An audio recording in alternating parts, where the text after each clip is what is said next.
자, 여러분, 크립토 토마토 오늘도 인사를 드리고 있습니다. 자, 이런저런 소식들 오늘도 나와가지고 한번 쫙 묶어봤는데요. 바로 나온 소식들로 뛰어 들어가 보도록 하겠습니다. 자, 어제 XRP 대량 이동이 있었습니다. 무려 총 8억 개의 XRP가 움직이게 된 것인데요. 이 보시면은 리플사의 장외거래 지갑으로부터 알려지지 않은 지갑으로 이동했다라고 나와 있습니다. 자, 8억 개. 어마어마한 숫자라고 볼 수가 있겠는데요. 설마 이것들 다 던지겠어요? 뭔가 이유가 있겠죠?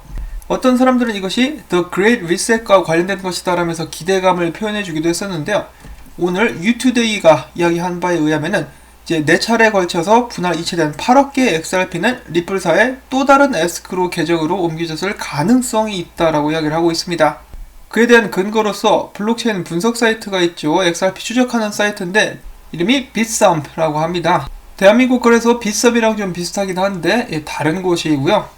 자, 아무튼 그들의 분석에 의하면은 2억 개씩 이체된 XRP 4개의 익명 주소는 모두 RL18VN이라는 사용자에 의해서 활성화가 됐다고 합니다.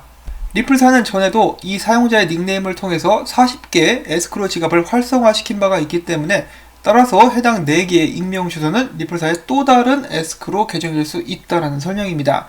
자, 또 다른 에스크로 계정으로 옮겼다라고 할지라도 뭔가 이유가 있지 싶은데요. 그 이유에 대해서 좀 말을 해줄 수 있으면 좋겠습니다. 그냥 할 일이 없어서 심심해서 8억 개를 이동시키지는 않았겠죠. 뭔가 진행은 되고 있는데 자세한 사항이 좀 나와줄 수 있으면 좋겠고요. 자, 그 다음에는 어시시빌라가 리플사의 홈페이지에 기고문을 올렸습니다. 그 기고문 같은 경우는 리플사의 새로운 목표는 새로운 ODL 콜돌 송금로를 이야기하는 것이죠. 송금로를 개통하는 것이다 라고 이야기를 하면서 이를 위해 리플사는 신규 고객을 확보하고 기존 고객들과 협력해서 기존에 뚫려있는 중요 송금로들의 확장과 더 많은 ODL 활용 볼륨 상승을 위해서 노력하겠다라고 이야기를 하는 것입니다.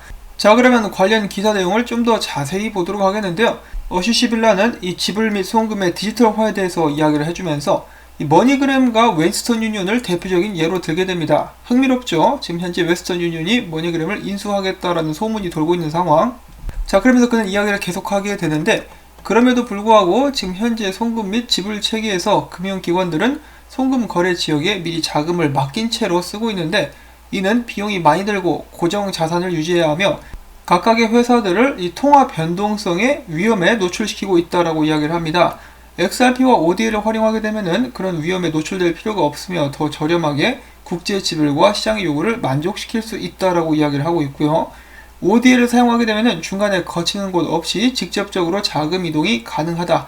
그럼으로써 비용 절감, 시간 절감, 보안성도 더 높은 그런 여러가지 이점이 있지만은 제가 얼마 전에 말씀을 드렸다시피 이 ODL 같은 경우 사용자들에게는 좋지만은 기존에 중간에서 비용을 많이 빼먹었었던 시티뱅크 같은 이제 미국의 대형은행들 있죠.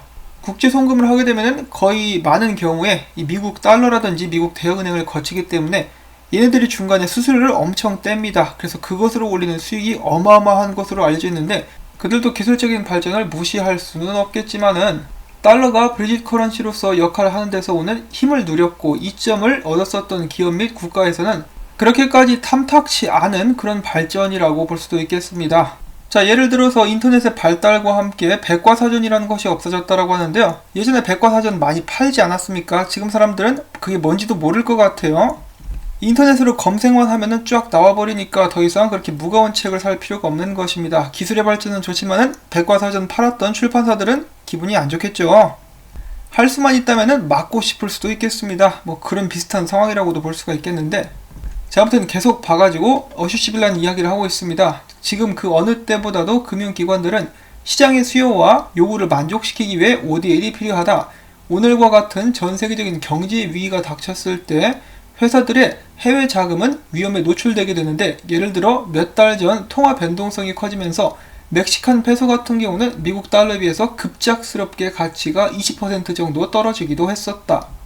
또한 기존의 회사들은 높은 금액의 자본을 이동 및 지불에 사용하곤 했는데 이는 실시간으로 적은 양을 송금하는 것이 불가능했기 때문에 그렇게 할 수밖에 없었던 것인데 이제는 ODL로 이런 부분들도 개선이 가능하다. 그리고 이 글의 마지막에는 저희가 앞에서 봤던 대로 새로운 송금로들을 열기 위해서 노력하고 있다라는 글로 마무리가 되게 되는데요. 어시시빌라는 자신의 트윗을 통해서 이렇게 덧붙였습니다. 리플사가 처음에 ODL의 필요성에 대해서 납득할 수 있었던 이유는 적은 금액에 많은 송금, 그러니까 낮은 가치와 높은 볼륨의 지불이 우리들의 고객들이 XRP를 활용하기에 제일 매력적인 분야라고 생각했었기 때문이다. 이들은 주로 송금회사, 전자상거래 그리고 중소기업들을 예로 들 수가 있겠는데, 이들은 ODL을 활용함으로써 시간과 비용을 절약할 수 있다. 물론 그렇다라고 할지라도 큰 자금 운용이나 서플라이 체인 운용에 ODL을 활용할 수 없다는 말은 아니다. 하지만 역시 세상이 변해감에 따라 리플사도 그에 맞춰 시장의 요구에 따라서 구체적인 실사용 예들에 집중하고 있다라고 글을 남깁니다. 자, 새로운 송금로를 열기 위해서 노력을 하고 있고 새로운 시장 요구에 맞춰가지고 새로운 서비스를 유연하게 준비하고 있는 그런 모습은 보기가 굉장히 좋은데요. 일단은 가격적인 면에서 많은 투자자들을 만족시키지 못하고 있기 때문에 여러가지로 원성이 높은 그런 상황이라고 볼 수가 있겠습니다.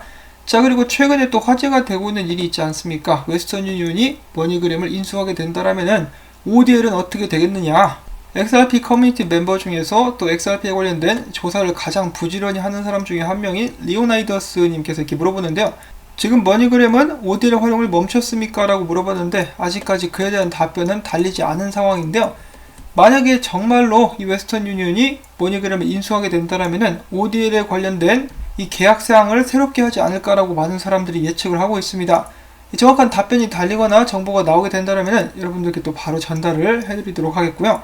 일단은 머니그램이 리플사와 계약한 부분은 유효하게 되지 않을까 싶은데요.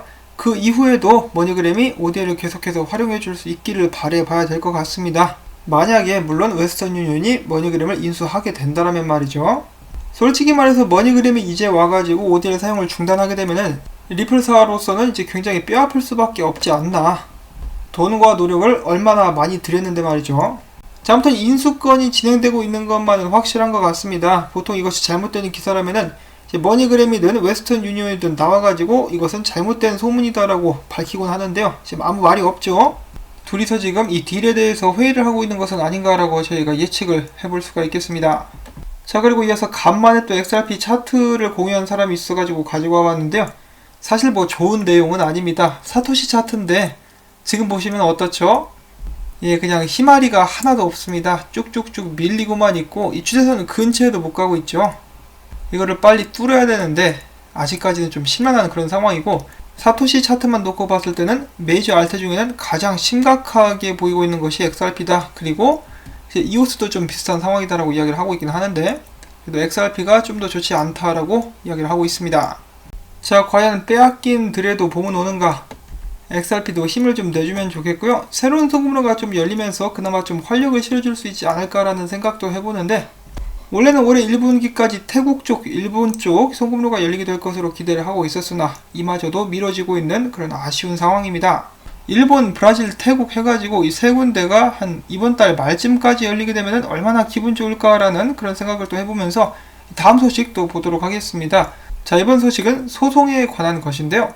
리플사가 자사를 사기 혐의로 고발한 원고가 주장을 뒷받침할 구체적인 내용을 제시하지 못했다면서 미국 지방법원에 소송 취하를 요청했다라고 합니다. 자, 제 기억으로는 얘네들이 걔네들인 것 같습니다. 이 특별한 건수 없이 브래들리 소스탁이 리플사를 고소한 내용을 그대로 복사해서 붙여넣어가지고 소송을 넣었던 얘들인 것 같은데요.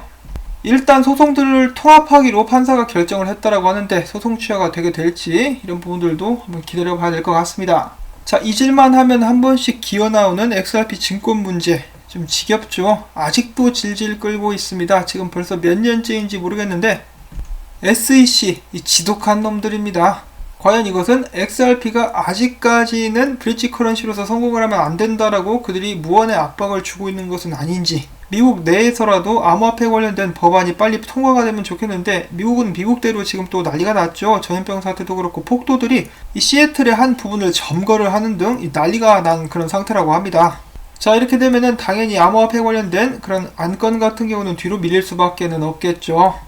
암호화폐들이 증권이 아닌 쪽으로 판명이 나게 되면은 가장 큰 수혜를 보게 되는 것은 아무래도 XRP가 되지 않을까 싶은데 미뤄지고 있습니다. 참 영상을 제작하는 사람으로서 좀 심란한 그런 생각도 들고요. 어찌 보면은 같은 내용들이 반복되는 그런 부분도 있어가지고 저 역시 지치기도 합니다. 자, 부디 여러분들께서도 힘내실 수 있기를 바라고요. 나이 먹는 것은 싫지만은 이 힘든 시간들이 빨리 지나갈 수 있으면 좋겠습니다. 자, 오늘도 방문해주신 분들 감사의 말씀을 전해드리고요. 혹시라도 여유가 되시는 분들은 이 토마토 밭에 물을 좀 뿌려주심으로써 제가 채널을 계속해서 유지할 수 있는데 힘을 주시면 정말 감사드리겠습니다. 자, 그러면 저는 다음에 새로운 소식 가지고 인사를 전해드릴게요. 안녕히 계십시오.